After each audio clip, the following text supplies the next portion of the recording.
بسم اللہ الرحمن الرحیم۔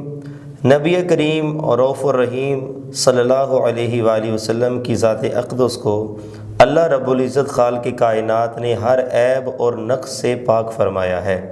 سید اعلیٰ حضرت عظیم المرتبت مجدد دین و ملت کشتہ عشق رسالت امام احمد رضا خان فاضل بریلوی رحمۃ اللہ تعالی علیہ آپ فرماتے ہیں، سرور کہوں کہ مالک و مولا کہوں تجھے، باغ خلیل کا گلے زیبا کہوں تجھے، تیرے تو وصف عیب تناہی سے ہیں بری، حیران ہوں میرے شاہ میں کیا کیا کہوں تجھے۔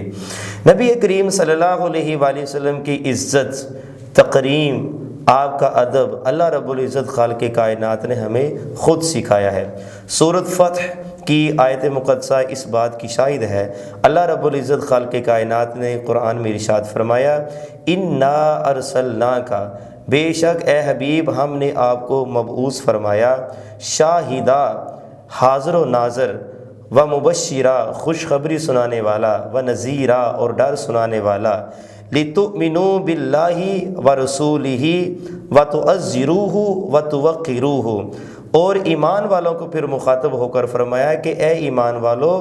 جو اللہ اور اس کے رسول پر ایمان لائے ہیں ان کو یہ چاہیے کہ وہ حضور علیہ السلام کی تعظیم اور تکریم کریں۔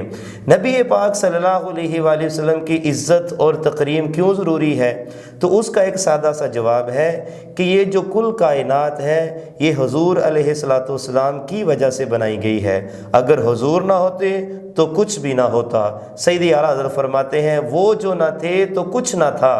وہ جو نہ ہو تو کچھ نہ ہو، جان ہے وہ جہان کی، جان ہے تو جہان ہے۔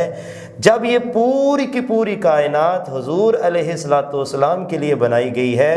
تو پھر اس زمین کے اوپر ہر شخص پر یہ لازم ہے کہ اگر وہ زندہ رہ رہا ہے، اگر اس کو کسی قسم کی پریشانی لاحق نہیں ہو رہی ہے تو وہ حضور علیہ السلام کے صدقے سے نہیں ہو رہی ہے۔ اب وہ پریشانیاں کون سی تھی جو پچھلی امتوں میں ہوتی تھیں؟ گناہ ماتھے پہ لکھ دیے جاتے تھے، منہ سیاہ ہو جاتے تھے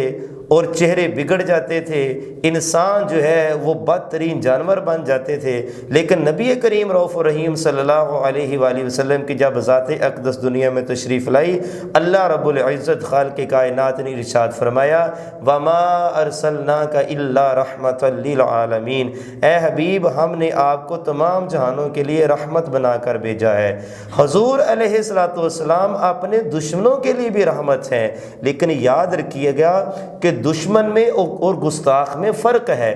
دشمن وہ ہے جو حضور علیہ السلام کے آمنے سامنے آ کر اس نے آپ کی رسالت کا انکار کیا لیکن حضور کی ذات اقدس کے بارے میں ایک لفظ نہ بولا۔ وہ حضور علیہ السلام کا جو حضور دین لے کر آئے تھے اس نے وہ قبول نہیں کیا، لیکن وہ یہ کہتا تھا کہ اللہ کے پیارے حبیب صلی اللہ علیہ وآلہ وسلم، یہ جو محمد صلی اللہ علیہ وآلہ وسلم ہے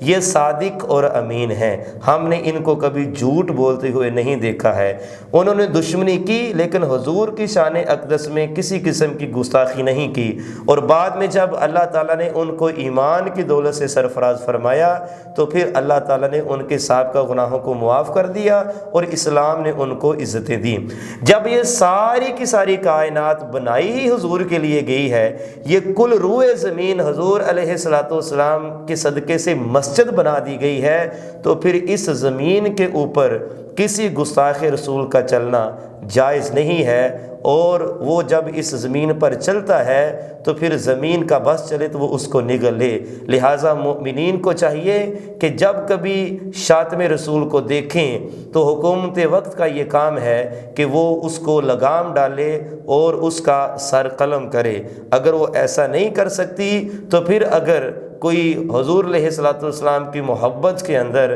اگر کوئی شخص ایسا فعل سر انجام دیتا ہے تو پھر جو ہے وہ اس کو عاشق رسول کہا جائے گا، کیونکہ اس نے اپنی ذات کے لیے کسی کو قتل نہیں کیا بلکہ اس نے حضور علیہ السلام کی محبت کے لیے قتل کیا ہے۔ غازی علم دین شہید عامر چیمہ